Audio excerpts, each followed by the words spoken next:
नमस्कार दोस्तों, मैं विनोद, आप देख रहे हैं मेरा YouTube चैनल पोल्ट्री जोन। दोस्तों, आज हम बहुत ही महत्वपूर्ण टॉपिक के ऊपर बात करेंगे और आज का हमारा टॉपिक रहेगा कि क्या पर्दों में ब्रायलर फार्मिंग संभव है। क्या हम साइड में पर्दे लगा के जो है ब्रायलर फार्मिंग कर सकते हैं? तो दोस्तों बिल्कुल कर सकते हैं और कर भी रहे हैं। और मैं पिछले 4 साल से फार्मिंग करते हुए आ रहा हूँ पर्दों में। ठीक है, पर्दे के अपने अपने कुछ एडवांटेज हैं तो कुछ डिसएडवांटेज भी है।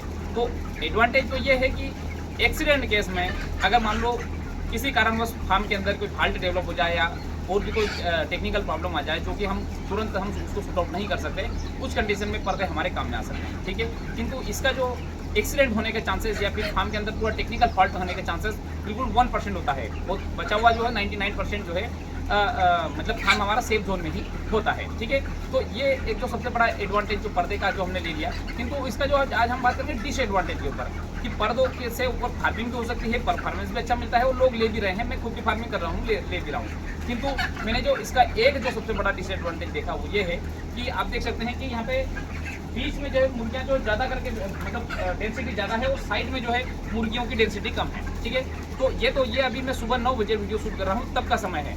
अब जब 12 बजे, 1 बजे, 2 बजे, 3, 4 बजे तक सीन क्या होता है कि ज़्यादा से ज़्यादा गर्मी पर्दों के ऊपर गिरती है और जिसके कारण क्या होता है कि एयर टाइट तो हो रहता है फार्म, किंतु हीट तो फार्म के अंदर आती रहती है क्योंकि सनलाइट अगर गिरेगा तो सुबह सी बात है हीट तो फार्म के अंदर जो है ट्रांसमिट होगी। ठीक है, तो उस कंडीशन में मुर्गियाँ क्या करती है, दीवार का हिस्सा छोड़ के और बीच में आके बैठती है। तो इसमें दो नुकसान होता है। नंबर 1 कि बीच में ज़्यादा डेंसिटी हो जाती है, मतलब जो जितनी डेंसिटी होना चाहिए उससे ज़्यादा डेंसिटी हो गई। ठीक है, तो गर्मी और ज़्यादा होती है। ठीक है, और साइड वाला हिस्सा पूरा छूट जाता है। तो मतलब जो पर्दे का जो सबसे बड़ा डिसएडवांटेज ये है कि गर्मी को ये नहीं रोक पाता है, सिर्फ फार्म को एयर टाइट कर पाता है।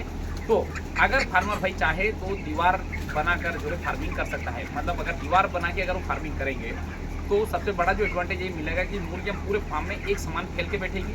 और दूसरा ये रहेगा कि उनका मेंटेनेंस कम से कम रहेगा, क्योंकि पर्दों की आप सभी को पता है कितना भी अच्छी क्वालिटी का पर्दा ले लें 2 से 3 साल जो है उसकी लाइफ है। उसके बाद में अगर वो चलेगा भी तो उसके बीच में जो कहीं ना कहीं पे छिद्र हो जाएंगे जिससे एयर लीकेज चालू हो जाएगा। तो और ऊपर से हमें मेंटेनेंस की भी आवश्यकता कंटिन्यू रहती है। और 12 ही महीने जो जैसे जैसे सीजन चेंज होता चला जाता है, क्योंकि ब्रायलर फार्मिंग में आपको पता है कि 3 से 4 सीजन हो गए हैं आजकल।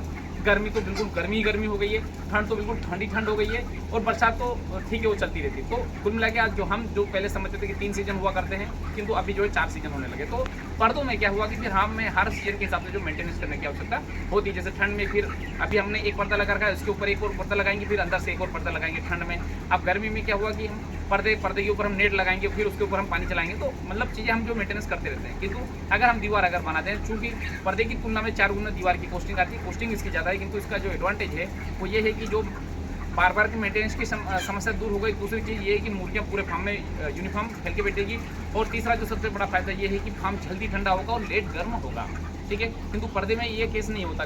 पर्दे के केस में क्या होता है कि फार्म जल्दी ठंडा नहीं, मतलब लेट ठंडा होगा और जल्दी गर्म हो जाता है, क्योंकि हीट जो है कंटिन्यू चलती रहती है। तो इसलिए अगर हम चाहें तो दीवार से फार्मिंग कर सकते हैं और चाहे तो हम पर्दे से फार्मिंग करते हैं। देखिए दोस्तों, मेरा जो ग्राउंड लेवल पे जो अनुभव है, मैं पिछले 4 साल की जो फार्मिंग की वो मैं अनुभव आपसे शेयर कर रहा हूँ। ठीक है, किंतु दीवार वाले फार्म में जो सबसे बड़ा लो पॉइंट या फिर हम अगर देखें तो डिसएडवांटेज ये है कि एक्सीडेंट के केस में हमारे हाथ में कुछ नहीं होता। किंतु फार्मर भाई को जितने आप सजग रहेंगे, थोड़ी सी लाइन के बारे में, फेस न्यूट्रल के बारे में अगर आप जान जाएंगे, तो मैं यकीन के साथ में बोल सकता हूँ कि ये जो 1% जो चांस है वो भी आपका पूरी तरीके से मतलब दूर हो सकता है। कि मतलब फार्म के अंदर कुछ एक्सीडेंट का कंडीशन में मान लो कोई सिस्टम अगर आपका करप्ट हो जाता है, क्लाइमेट कंट्रोलर अगर फेलियर हो जाता है, आग लग सकती है, तो उस कंडीशन में जो आप क्या कर सकते हैं कि मतलब आपको पंखे को चालू रखना है। तो उसके लिए मैं अलग से आपको वीडियो बना के बता दूंगा कि आपको क्या क्या करना है, क्योंकि मैं आपके जो है बहुत सारी चीज़ें आने वाले 15 दिन में मैं आपके लिए लेकर आने वाला हूँ कि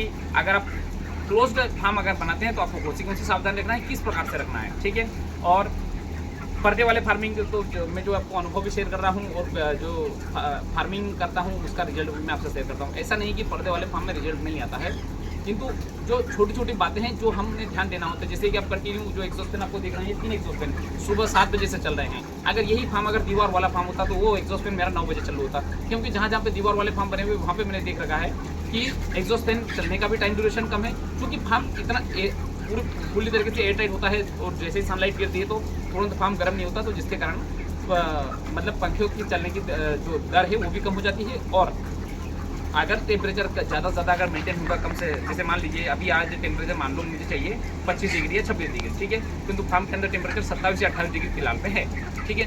तो अगर अगर मैं दीवार वाला फार्म होता तो मेरा 25 या 26 डिग्री मेंटेन हो जाता, तो जिससे मुर्गियों का जो ग्रोथ रेट है वो भी बढ़ता है। तो दोस्तों इस वीडियो से निष्कर्ष ये निकला कि हम पर्दे वाले में भी फार्मिंग कर सकते हैं और दीवार में फार्मिंग कर सकते हैं।